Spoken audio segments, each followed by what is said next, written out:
Hi, welcome back as we start Chapter 9, The Mountain. Roz was now stomping her way up the mountain.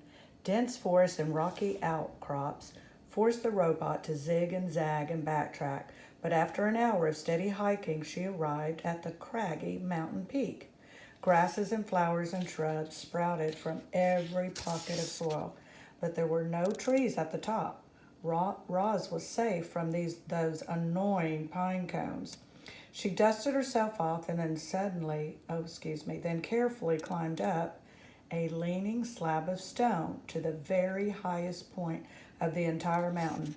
The robot slowly turned her head completely around.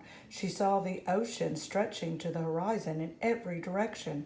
And at that moment, Roz learned what you and I have known since the beginning of this story. In that moment, Roz finally realized that she was on an island. Roz looked down and surveyed the island, starting. Oh, here you see her.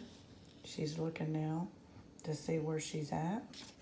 Starting from the sandy southern point, the inland grew wider and greener and hillier until it finally jutted up into the rocky cone of the mountain. In some places, the mountain fell away, leaving sheer cliffs. A waterfall rushed off one cliff and fed a river that wound its way through a great meadow in the center of the island. The river flowed past wildflowers and ponds and boulders and then disappeared into the forest. Blurry shapes suddenly cut through the robot's vision.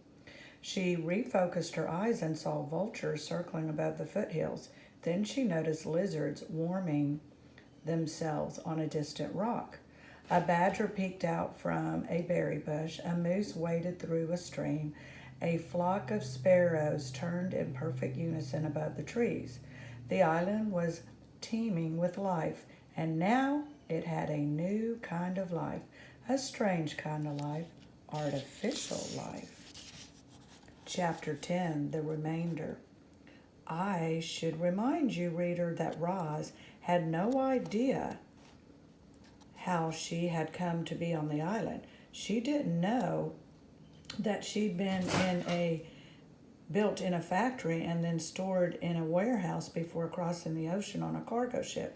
She didn't know that a hurricane had sunk the ship and that her crate was floating on the waves for days until it finally washed ashore. She didn't know that she'd been accidentally activated by those curious sea otters. And as the robot looked out at the island, it never even occurred to her that she might not belong there. As far as Roz knew, she was home. She didn't know any different.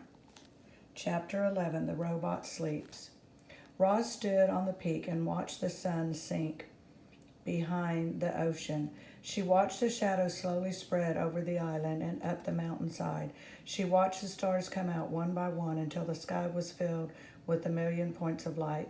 It was the first night of the robot's life. She activated her headlights, and suddenly bright shafts of light were beaming out from her eyes and illuminating the whole mountaintop. Too bright. She dimmed them. Then she turned them off and sat in the darkness and listened to the chorus of nighttime chirps.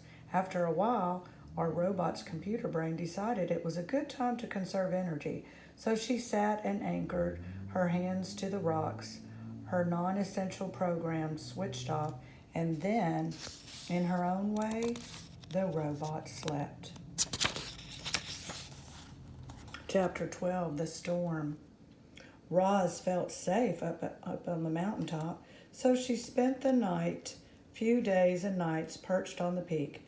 But everything changed one afternoon when a low-flying cloud creeped up the mountain and Roz felt herself surrounded by white. When the world faded back into view, she noticed more clouds floating south past the island. Then she heard a deep rumble behind her. The robot turned her head around and saw that the sky was filled with swirling wall of darkness. Light flickered here and there. Let's see. More deep rumbles. A storm was approaching. And it wasn't just any storm. It was as fierce as the one that had sent the cargo ship to the ocean floor. The wind picked up, and the first drop of rain tapped against the rowboat. It was time to go. Roz unclamped her hands and began sliding down the peak. Here she is. See the thunder and the lightning? You don't see thunder, you hear thunder. Sorry. You see the lightning. Hot sparks flew from where her body scraped against the leaning slab of stone. As soon as her feet hit soil, she's off and running. The rain fell harder, the wind blew faster, the lightning flashed brighter, the thunder cracked louder. So much rain water was falling that the rushing river's runoff started springing up everywhere. Roz splashed down the mountain, searching through the gloom for some kind of shelter, but she should have watched where she was going. Her heavy feet slipped and tripped, and she tumbled right into a mudslide. Our rowboat was helpless. The river of the mud whisked downhill, slamming her into rocks and dragging her through bushes and sweeping her straight toward a cliff. Mud was pouring off the cliff like a waterfall. Roz frantically clawed at the ground, grasping for anything that could hold on to. But the flow only carried her faster toward the edge, and just as she was about to plunge over the side, she came to a hard, sudden stop. Mud surged around her, spraying into her face and pinning her against some solid thing. She brightly felt her hands and recognized the thick roots of the trunk of a pine tree. In an instant, she was pulling herself up onto the branches. The wind whipped across the mountainside, and Roz heard the familiar thunk. I'm going to finish reading this. Sorry for my dogs in the background. And then I need to get my dogs in. They're wanting to come in. Sorry.